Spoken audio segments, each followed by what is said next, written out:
I had never been one to rush things, but I'd been thinking about it for a while. My girlfriend, Emma, and I had been together for 5 years. That might seem like a lot, but when you're in love with someone, time doesn't feel like it drags. It was more like a series of fleeting moments, moments that I wanted to make permanent, moments I wanted to lock down. So, I asked her to marry me. The first time was everything I imagined it would be. She laughed, kissed me, and said, "Yes, of course, you dork." The second time was a little less enthusiastic, but still, she said yes, and we went about our lives. By the 10th proposal, it had become a joke between us.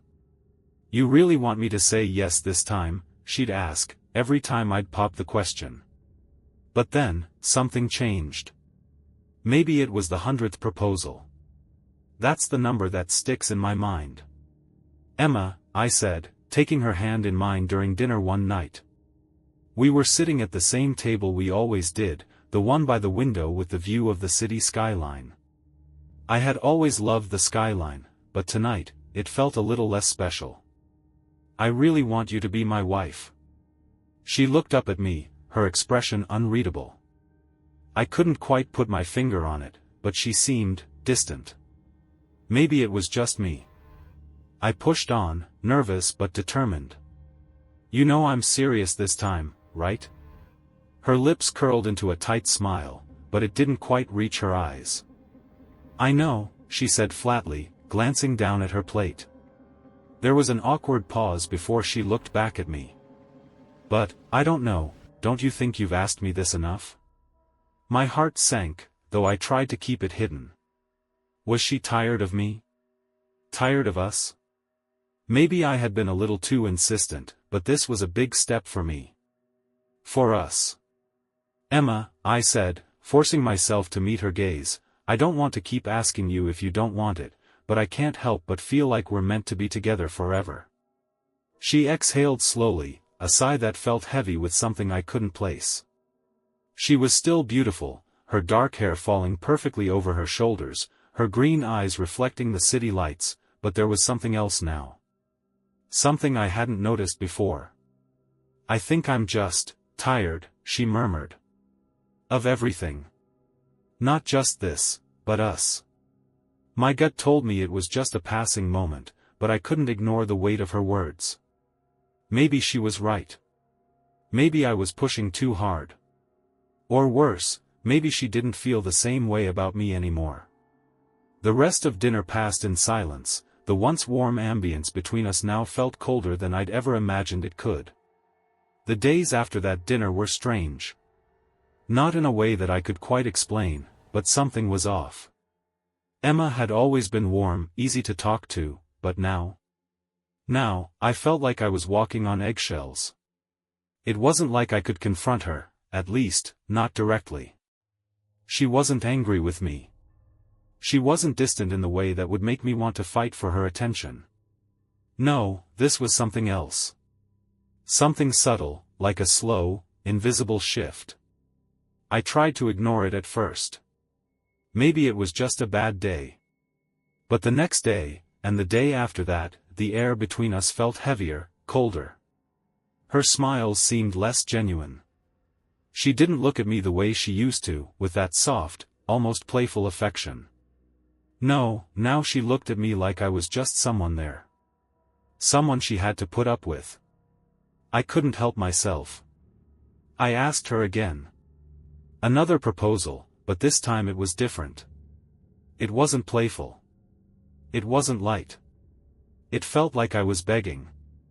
"Emma," I said, sitting across from her at our usual coffee shop. "You've got to know I'm serious. I want to marry you, no matter what." She didn't say anything for a long moment, just stirring her coffee absent-mindedly. Then she met my eyes. "Why do you keep asking me that?" she finally asked, her voice quiet, almost confused. "You know I'm not ready. I've told you that." I wanted to argue, to say but I've asked 100 times, what's the harm in this one more? But something stopped me. She looked different, more distant.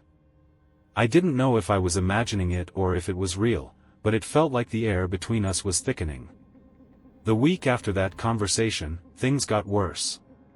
Emma started pulling away more. She spent more time with her friends, going out more frequently, and when she wasn't out, she'd be on her phone or in front of the TV, completely checked out. I tried to make plans, to reconnect, but each time, she seemed more aloof. I had to know what was going on. The tension between us was unbearable. One night, I decided to follow her. I knew it was wrong, but I had to see for myself what was happening. She told me she was going out for drinks with a couple of her friends. But she wasn't where she said she'd be. I followed her to a bar on the other side of town, a place I'd never seen her go to before. It wasn't like her at all. I waited across the street, hidden in the shadows, watching her through the window. She wasn't alone. There were 3 guys with her, all laughing, all leaning in a little too close. One of them had his hand on her leg, and she didn't pull away. My heart stopped. I felt like I was suffocating. What was happening? The woman I loved, the woman I had spent years with, was acting like someone else. A part of me wanted to storm in there, to confront her right then and there, but another part, something darker, held me back. Maybe I already knew the truth, and I just didn't want to face it. That night, she came home late, just like any other night, but she didn't look at me. She didn't offer an explanation, didn't try to apologize for anything. She just walked past me like I was a ghost. Something inside me snapped. I wasn't sure what it was, but the desperation I'd felt before, the endless pursuit of her approval, faded into something else. Something colder. I wasn't going to keep chasing her, not like this.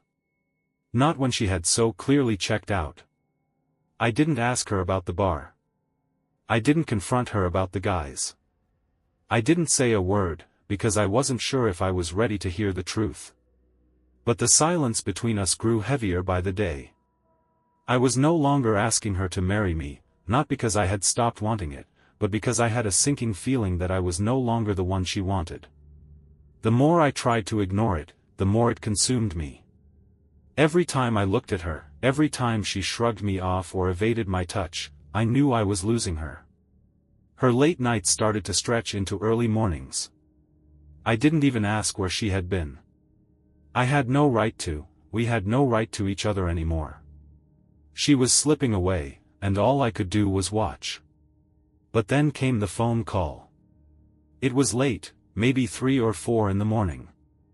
I was lying awake, staring at the ceiling, trying to block out the sound of her breathing beside me, trying to pretend everything was normal. Then her phone rang. It was sitting on the nightstand, just inches from me. I could see the name on the screen, Blake. I didn't have to wonder who Blake was. It was one of the guys from the bar, one of the guys who'd been getting a little too comfortable with her. The thought of her with him, of her laughing and kissing him, of her giving herself to someone else, made something ugly rise inside me. I waited a few seconds, not knowing what I was hoping for. Maybe that she wouldn't answer. Maybe that the moment would pass and I could pretend like everything was fine again. But then she stirred, her hand reaching for the phone before I could stop her. "Hello?" she mumbled, still half asleep. I felt frozen, not knowing what to do. I couldn't hear Blake's side of the conversation, but Emma's tone told me everything I needed to know. She was speaking softly, intimately. That voice of hers, the one she used when she was comfortable, when she was with someone she trusted. Someone who wasn't me. The conversation was quick, a few exchanged words, and then she hung up, barely acknowledging that the phone call had even happened. But that was enough. I couldn't ignore it anymore. I knew. That night, I made a decision. I wasn't going to confront her. Not yet. I wasn't going to beg for answers. I wasn't going to make myself small, hoping she'd throw me a crumb of affection. No. I would make her see me again. I would make her want to see me again. But not in the way she thought. The next few weeks were a blur of calculated moves. I started to observe her in ways I hadn't before. I noticed the smallest things, how she avoided eye contact when I spoke to her, how she left her phone unlocked, and how she would disappear for hours, sometimes days, without a word. There were more late-night phone calls. More mysterious texts. She was clearly with someone else, maybe more than one person. But I wasn't going to be a fool, and I wasn't going to sit idly by while she played games. I began to unravel the layers of her new life. She didn't know it, but I was paying attention now. I kept tabs on her social media, saw the cryptic posts, the photos with friends I didn't know, the tagged locations that led to strange places, places she never went before. The more I dug, the more I realized how far gone she was. How far gone we were. But then came the shock. One evening, I was at home, going through her things, nothing too invasive, just trying to connect the dots, when I found a piece of paper tucked into one of her jackets. It was a receipt. A hotel receipt. The name on it was a man I didn't recognize. His name was Andrew. And it was dated 2 weeks ago, the same night I had been stuck at home, too busy staring at the ceiling, lost in my own thoughts. I stared at it for a long time, the realization hitting me in waves. I knew Emma had been seeing someone else. I knew she had been unfaithful, but this was something else. This was a deeper betrayal. She wasn't just flirting with someone, she was spending the night with him. In a hotel. The words, room 404, burned into my mind, the number practically searing my thoughts. A chill ran through me. I had known about the emotional distance, the late nights, the calls. But this felt different. And then, as I stood there, staring at the receipt in my hand, I remembered something else. The previous weekend, Emma had come home looking pale, her face drawn tight, as if she had been through something intense, something dark. I didn't ask her about it. I never did. But now I wondered if that night at the hotel had been something more than just a mistake. Was she hurting these men? Was she even involved in something darker than I realized? It took me a few days to really piece it all together. I knew Emma wasn't the person I thought she was, but this new side of her, the one that seemed to emerge slowly over the last few months, was something darker than I'd ever anticipated. And it wasn't just the betrayal with other men that unsettled me, it was the way she was changing. It was like she was becoming someone else entirely, someone who operated in shadows. I couldn't shake the image of the receipt, the hotel room, Andrew's name burned into my memory. Every time I closed my eyes, it was there, taunting me. What kind of woman had I been living with? What was she hiding from me? The questions gnawed at my insides, and the more I thought about them, the more I started to unravel a terrifying possibility. I had already caught her in the act of cheating. But was there more to it than that? I knew she'd been spending time with Blake and Andrew, but this was something different. A hotel room, a night alone with a stranger. I had to find out what happened that night. I started with Blake. I knew he wasn't just some random guy, not anymore. If Emma was involved with him, it meant he was deeper in her life than I'd originally thought. The next morning, I decided to track him down. I wasn't sure what I'd say, what I was hoping to achieve, but something inside me needed answers. Blake was easy enough to find, he wasn't hiding. A couple of calls and a few simple questions, and I had his number. I texted him under a fake name, pretending to be someone looking for information about the night Emma had been with him. I was vague at first, playing it cool, acting like I wasn't the husband of the woman he'd spent time with. He responded quickly. "Who is this?" I could feel my pulse quicken as I typed back. "Just someone curious. You and Emma seemed pretty close. What happened that night at the hotel?" There was a long pause. I could almost see the wheels turning in his head, wondering how much I knew. Finally, the text came back. "I don't know what you're talking about. We didn't do anything. She's just a friend." I didn't buy it. I wasn't looking for a confession. I just needed a crack, a moment of vulnerability, something I could use. So, I pressed. Really? I was under the impression it was more than friendship. I know where she was that night.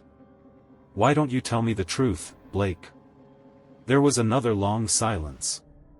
Then, finally, a response came through that sent a chill through me. She's not what you think she is. It's not just me. You don't know who she's really been with. That was all he said. And then, before I could respond, he blocked my number. I sat there, staring at my phone, feeling the air leave my lungs.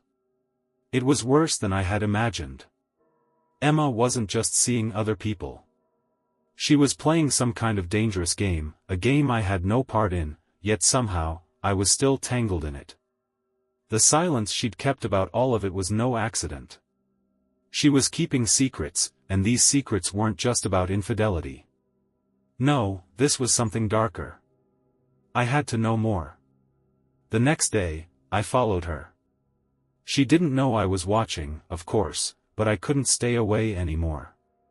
I had to know where she went when she disappeared, why she was spending so much time with people I didn't know. She drove to an unfamiliar part of town, one I had never seen before. The neighborhood was run down, almost desolate, like it hadn't seen a fresh coat of paint in decades. I parked a block away and watched her go into a small, decrepit building, one that seemed completely out of place. My heart raced as I waited for what felt like hours. She didn't come out for a long time, and when she did, it was with two men. They were talking in low voices, too far away for me to hear clearly, but I could tell by their body language that they were comfortable together. The way they moved, the way they laughed, made me sick to my stomach. I knew one of them was Andrew. I had seen him on the hotel receipt. The other guy was unfamiliar to me, but I knew one thing for sure, these were dangerous people. And Emma was no longer just the woman I loved, she was tangled in something that went beyond me, beyond anything I could control. I waited for them to leave, and then I followed her again. This time, she didn't go home. She drove to another hotel, one even darker and more secluded than the first. I couldn't believe it. She had gone to another hotel, with the same men. What kind of life was she leading? I had to confront her. The lies, the secrets, it was all too much. But before I could make any move, something happened that threw everything into chaos.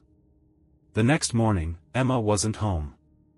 I checked her phone, just like I had done before, but this time there was a message that made my blood run cold. It was from Andrew, and it was blunt, "It's done. The next one is ready. Let's meet tonight." What the hell did that mean? Who was the next one? The implications of that message hit me like a punch to the gut. Whatever Emma had gotten herself mixed up in, it was far worse than just cheating. She wasn't just playing with other men, she was involved in something illegal. Something dangerous. I couldn't wait any longer. It was time to confront her. Time to get answers. But I wasn't just going to ask her. I wasn't going to sit back and let her lie to me again. I was going to outwit her, like she had outwitted me.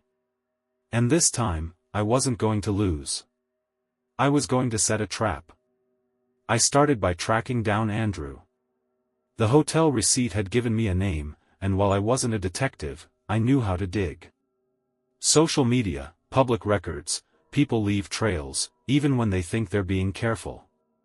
It didn't take long to find him. Andrew Porter. 32 years old. A history of run-ins with the law.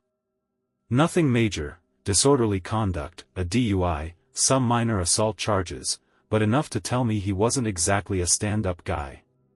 He had a history of bouncing between jobs, moving from one shady gig to another. Most recently, a bouncer at an underground club. A club that, as far as I could tell, wasn't just about drinking and dancing. I had a feeling Emma's involvement with Andrew wasn't just about sneaking around behind my back. So, I went there. The club was hidden in a basement, the kind of place with no sign out front, where you needed to know someone to get in. I wasn't on any guest list, but I didn't care. I waited outside, watching. Observing. And soon enough, I saw Andrew. He was standing near the entrance, talking to another man, laughing, smoking a cigarette. He didn't look like someone who had just sent a cryptic, possibly incriminating text message. He looked comfortable. Relaxed. Like he was in control. I waited until he was alone. Then I made my move. "Andrew," I said, stepping up beside him. He turned, narrowing his eyes at me. "Do I know you?" "No," I said. "But I know Emma." That got his attention. I saw the flicker of recognition, the slight shift in his stance. He wasn't expecting me. Good. I needed him off balance.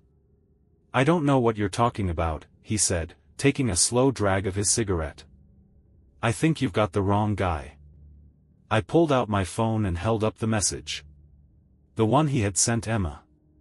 He exhaled sharply through his nose. "Shit." "Yeah," I said. "Now, why don't you tell me what the hell is going on?" It took some pressing, some threats, some carefully chosen words, but eventually, Andrew started talking. Emma had been meeting men. Not just for fun. Not just for cheating. No, this was something else entirely. "She sets them up," Andrew admitted, shifting uneasily. "Finds guys who are easy targets. Lonely, desperate. The kind who won't be missed." He hesitated. Looked around like he was making sure no one else could hear. Then he leaned in. "Then they disappear." Disappearance. That was a nice way of saying murder. Emma wasn't just cheating. She was killing. I wanted to punch him. I wanted to slam him against the wall and demand more answers, but I held myself back. This wasn't the time for rage. This was the time for strategy. I had my confirmation. Now I just needed to outplay her. When Emma finally came home the next night, I was waiting for her. She walked through the door like nothing had happened. Like she hadn't just spent the night with a man who had confirmed my worst fears. She set her purse down, stretched, and turned to me with that same unreadable expression she had been wearing for months. "Hey," she said casually. "Hey," I echoed. She tilted her head, eyeing me. "You okay?" I smiled. A real smile. "Yeah. I just wanted to ask you something." She raised an eyebrow. "What's that?" I stood up, walked toward her, and took her hands in mine. "Marry me." The shock on her face was instant. And for the first time in a long time, I saw something genuine in her eyes. Fear. She knew. She knew I knew. And now? The real game began. Emma froze. She tried to hide it, but I caught it, the flicker of hesitation, the way her breath hitched ever so slightly. She had never been good at masking fear, not with me. I knew her too well. Still, she recovered quickly, forcing a laugh as she pulled her hands away from mine. "Are you serious?" "As serious as I've ever been." Her eyes darted across my face, searching for something, an angle, a sign of deception, maybe even a hint of desperation. But I gave her nothing. I just stood there, calm, patient, letting her mind run wild. "You know I don't," she started, but I cut her off. "You don't what? Want to be married?" I smiled. "You don't want to settle down?" "That's fine, Emma. I just figured, after everything, we should start being honest with each other." She hesitated again. She knew. She knew I knew. And that changed everything. That night, she didn't sleep. She thought I didn't notice, but I did. I could feel the tension in the bed, the way she barely moved, barely breathed. She was thinking. Calculating. She was wondering just how much I knew. And more importantly, what I was going to do about it. By morning, she was back to her usual self. Detached. Carefree. Or at least pretending to be. She kissed me on the cheek, told me she had errands to run, and disappeared. I followed her. I wasn't making the same mistake twice. She drove out of town, taking back roads, avoiding the main highways. That alone told me she was up to something. When she finally stopped, it wasn't at a store, or a cafe, or any place that made sense for errands. It was a house. A house I didn't recognize. A house in the middle of nowhere. I parked down the street and waited. She was inside for almost an hour before she came back out, looking over her shoulder as she hurried to her car. Whatever was happening in there, she didn't want to be seen. I waited until she was gone before making my move. The house looked abandoned, paint peeling, weeds choking the front yard, windows covered in dust. But someone was inside. I could hear the faint hum of a TV, the creak of footsteps moving across old floorboards. I knocked. The door opened just a crack, and I was met with bloodshot eyes and a face that looked like it hadn't seen sunlight in weeks. The man was young, maybe mid-30s, but worn down. Hollow. "Who the hell are you?" he asked. "Name's Nick," I said. "I think we have something in common." He frowned. "Yeah? And what's that?" I took a deep breath. "Emma." The moment I said her name, his face changed. First confusion, then recognition, and finally, fear. I knew I had the right place. I pushed my way inside before he could stop me. "Why was she here?" I asked, shutting the door behind me. "What does she want from you?" He backed away, shaking his head. I don't know what you're talking about, man. I don't." "Bullshit." He flinched. I wasn't in the mood for games. "Listen," I said, lowering my voice. "I know what she's been doing. I know about the men. The hotel rooms.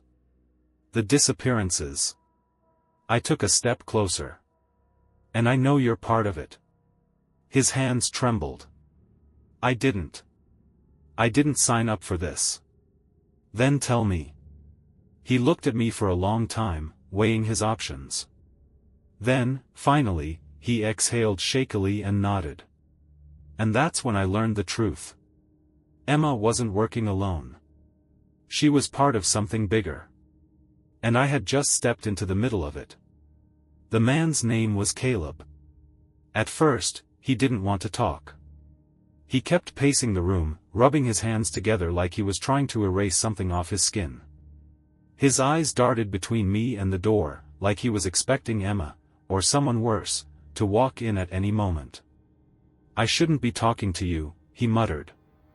"Then why are you?" I countered. He stopped. Stared at me for a long moment. Then sighed and slumped down into a chair. "Because I'm tired," he admitted. "Because I know how this ends." I stayed silent, letting him find his words. "You're right," he finally said. "She's not working alone. There's a whole operation behind this." "And Emma?" "She's good at what she does. Too good." He rubbed his face with both hands, exhaling sharply. "I was supposed to be next," he whispered. "Next?" He nodded. I was her next target. A cold weight settled in my chest. Emma had already moved on. Already planned for another man. "Why you?" I asked. Caleb gave a humorless laugh. "Why any of them?" He leaned forward, lowering his voice. "That's the thing. She finds men who won't be missed. Loners. Guys in debt. Guys who made enemies. She lures them in, makes them trust her, and then..." He made a slicing motion across his throat. I swallowed hard. "How do you know all this?" Because I work for the guy who cleans it up, Caleb said, his voice hollow. Or. I used to. Until I realized I was on the list. Everything clicked. Emma wasn't just seducing and killing men. She was doing it for someone. A higher up. Someone running this as a business. Who's in charge? I asked. Caleb shook his head. You don't want to know. I grabbed the back of his chair, leaning in close. I already do. He hesitated. Then, in a whisper, he said the name. And my blood went cold. Because I knew it. I knew him. And suddenly, this wasn't just about Emma anymore. When I left Caleb's house, I had a name. A connection. A lead. But more importantly, I had a plan. I wasn't going to confront Emma just yet. Not until I had everything I needed. I had spent too long being the fool, too long chasing after a woman who had no intention of ever saying yes to me. Now, it was my turn to set the trap. And this time, she wouldn't see it coming. I didn't go home that night. Emma would know something was off the second she saw me. She was too sharp, too calculating. If I went back now, I'd tip my hand. And I wasn't ready for that. Instead, I drove.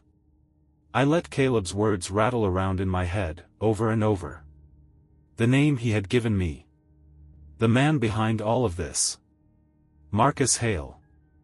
I hadn't heard that name in years. Not since college. Back then, Marcus was the kind of guy everyone knew but no one really liked. He was rich, connected, and had this way of making people feel like they owed him something. Even when they didn't. We weren't friends. We were rivals. And now, somehow, he was tangled up in Emma's twisted game. I needed to find out how. The next morning, I put my plan into motion. Step 1, act normal. I went home, showered, even made Emma coffee like I used to. She watched me carefully, waiting for me to slip up, but I didn't. Instead, I kissed her on the cheek and said, I was thinking we should go away for the weekend. Just us. She blinked. That wasn't what she had been expecting. Oh, she said, masking her surprise. That's sudden. I shrugged. I just think we need it. Things have been weird lately. She tilted her head, studying me. Weird how? I forced a chuckle. Come on, Emma. I propose to you 100 times, and you always say no. Then I propose again, and you actually look scared. Her lips pressed together. I wasn't scared. Then what were you? She didn't answer. Good. Let her stew in it. I booked us a cabin, I lied. Secluded. No neighbors, no distractions. Just us. For a second, I thought she'd refuse. That she'd see right through me. But then, to my surprise, she smiled. That sounds perfect. Step 2, bait the trap. The cabin was real, but I had no intention of staying there. I let her think it was a romantic getaway. Let her believe she still had the upper hand. But what she didn't know was that I had already reached out to Marcus. And he was expecting us. I had sent him a simple message. We need to talk. It's about Emma. His response had been immediate. Where? I gave him the location of the cabin. The drive was long, winding through dense woods and steep hills. Emma sat beside me, quiet but watchful. She was thinking. Planning. She knew something was off, but she didn't know what. Halfway there, she reached for my hand. I've missed this, she murmured. I squeezed her fingers gently. Me too. The biggest lie I'd ever told. When we finally reached the cabin, it was empty. Just how I wanted it. Emma stepped inside first, glancing around. This is nice. I set our bags down. Yeah. Peaceful. I checked my watch. Marcus would be here soon. Why don't you get comfortable? I suggested. I'll start a fire. She hesitated, just for a second. Then she nodded and disappeared into the bedroom. The moment she was out of sight, I pulled out my phone. Almost here? I texted Marcus. 5 minutes. Perfect. Step 3, watch her squirm. Emma came back out in a sweater and leggings, looking cozy. Looking innocent. But I knew better. She sat on the couch, tucking her legs beneath her. Come sit with me. I hesitated. Then I did. She leaned into me, resting her head on my shoulder. Nick, she murmured. Yeah. She lifted her head, met my eyes. And then, so softly it was almost a whisper. Do you trust me? The question sent a chill down my spine. Before I could answer, there was a knock at the door. Right on time. Emma stiffened. Who? I stood up. Opened the door. And there he was. Marcus Hale. And the second Emma saw him, she finally looked afraid. For a moment, the world seemed to stop. Emma's eyes flicked between Marcus and me, her lips parted like she was trying to form words but couldn't quite make them come out. Her breath was shallow, uneven. The mask she had been wearing, detached, in control, unbothered, was slipping fast. Marcus stepped past me without waiting for an invitation. He was as composed as ever, but there was a darkness to him now. A predatory kind of calm. He looked at Emma, his lips curling into a half-smile, like they shared some kind of private joke. Long time, no see, he said, his voice smooth but with an edge of amusement. Emma took a step back, her eyes wide, pupils dilated. What are you doing here, Marcus? He didn't answer right away. He just watched her, sizing her up, like he was enjoying the discomfort. I didn't say anything either. I just stood there, waiting. Watching her unravel. Finally, Marcus glanced over at me. You really think you've got all the answers, don't you, Nick? His smile faded into something darker. She's playing a much bigger game than you realize. I held his gaze, unflinching. I think I've seen enough to know the truth.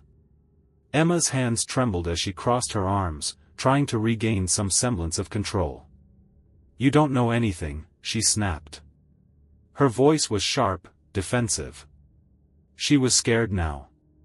And I liked it. You're right, I said quietly. I don't know everything. But I know enough. I know you've been running a game on me, Emma. I know about the men you've been using, killing.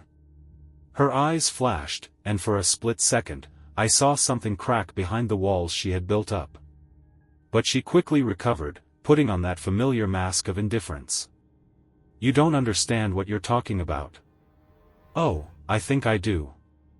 I took a step toward her, feeling the weight of everything I had uncovered in the last few weeks. I know you've been working with Marcus. You think you're untouchable. You think you can just kill anyone who gets in your way. But you're not untouchable, Emma. You're just like the rest of them. She flinched, the words landing harder than she expected. Marcus laughed. Nice try, Nick. You think I'm the villain in this little story? He paced toward the fireplace, ignoring Emma's glare. You've got it all wrong. Emma's the one who started this mess. She's the one who dragged me into it. Emma's head snapped up, her expression a mixture of shock and anger. You're lying. No, Emma, Marcus said, his tone dangerously calm. You're the one who made all this happen. You were the one who wanted more. More power. More control. And he turned back to me, his voice taking on a mocking tone. I just provided the means to get what she wanted. The weight of his words hit me like a punch to the gut. Emma wasn't just a pawn in this game. She was a player, just as ruthless as Marcus, if not more. And she had been using me the entire time.